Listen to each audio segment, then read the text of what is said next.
Assalamualaikum warahmatullahi wabarakatuh. Alhamdulillahirabbil alamin wassalatu wassalamu ala asyrofil mursalin sayyidina Maulana Muhammadin wa ala alihi wa sahbihi asma'in amma ba'du. Yang terhormat Bapak Menteri Agama yang sudah ngangkat saya dari ahli tafsir enggak formal menjadi formal. Bapak Sekjen, semua dirjen yang saya hormati, dari perwakilan semua agama yang saya hormati, dari Kristen, Katolik, Buddha ya, Hindu ya. Ada semua yang saya hormati teman-teman. Sebetulnya saya datang ini ingin ikut penyempurnaan tafsir. Sebelumnya saya mau cerita tentang teks. Tadi katanya agama itu terikat dengan teks. Saya ini sering cerita, sering mendorong supaya umat Islam ini apal surat Tabarok. Nanti buat tameng menghadapi mungkar nangkir. Jadi singkat cerita, ini yang rilek-rilek, gak usah takut bumi kiamat. Nanti bareng-bareng gak apa-apa nanti kalau kiamat. Singkat cerita itu ada orang itu harusnya disiksa. Terus kata orang itu, di hati saya ada surat Tabarok. Kalau kamu nyiksa saya berarti memukuli surat Tabarok yang ada di hati saya. Singkat cerita terus berdebat bersama Allah dibebaskan. Kenapa surat Tabarok spesial? Di situ manusia diingatkan.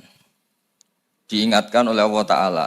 Aamintum man fis sama ayyakhsifa bikumul ardo fa idza hiya tamur. Kok kamu hidup di bumi tenang-tenang saja? Bisa saja bumi ini tamur. Tamur itu likuifaksi. Di semua tafsir, bukan sebagian, semuanya mengartikan tamur itu tattoribu wa tartafi'u fauqakum. Bumi itu bergelombang, menggeliat, likuifaksi, kemudian bumi ini di atas kamu. Terus potensi lagi kata Allah, apa juga kamu merasa baik-baik saja ketika Allah memutuskan ayursila alaikum hasiba, benda-benda langit jatuh ke bumi. Terakhir Allah juga mengingatkan bagaimana sistem bumi yang bisa menyerap air. Harusnya bumi itu enggak ada air karena bumi itu khasnya itu menyerap air.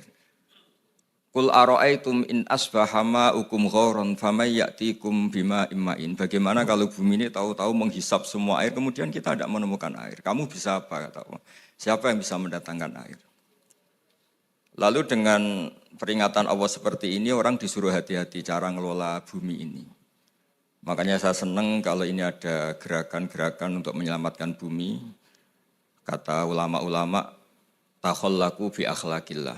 Jadi Allah itu begitu bangganya ketika cerita fal yang zuril insanu ila ta'amih anna sababnal ma'a sabba thumma syaqqaqnal arda syaqqa fa ambasna fiha habba wa inaba wa qadba wa zaituna wa nakhla wa hada'iqa hulba mata'al lakum wa li'an'amikum. Kata Allah, lihat prestasi saya kata Allah. Prestasi saya itu menumbuhkan beberapa bijian, beberapa makanan, buah-buahan yang kamu butuhkan supaya kamu hidup di bumi ini nyaman. Mata allakum wa li'an'amikum.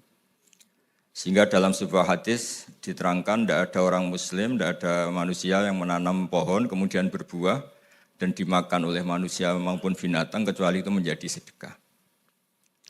Begitu juga ketika Allah ngeritik orang-orang yang jahat, yang tidak baik, kata Allah, wa idza tawalla sa'a fil ardi liyufsida fiha wa yuhlikal hartha wan nasl. Jadi ciri utama orang yang tidak baik itu adalah wa yuhlikal hartha wan nasl. Yang merusak tanaman, merusak tetumbuhan, wan nasl merusak populasi. Sehingga populasi ini harus kita jaga. Yang terakhir saya memang datang untuk penyempurnaan tafsir, saya ada banyak-banyak.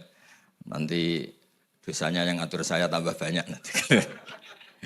Saya ini tadi bilang ke Pak Menteri ini kan dekat sekali sama Pak Kures. Saya ini baru ini datang di Kemenang karena saya lama sebagai penekun tafsir.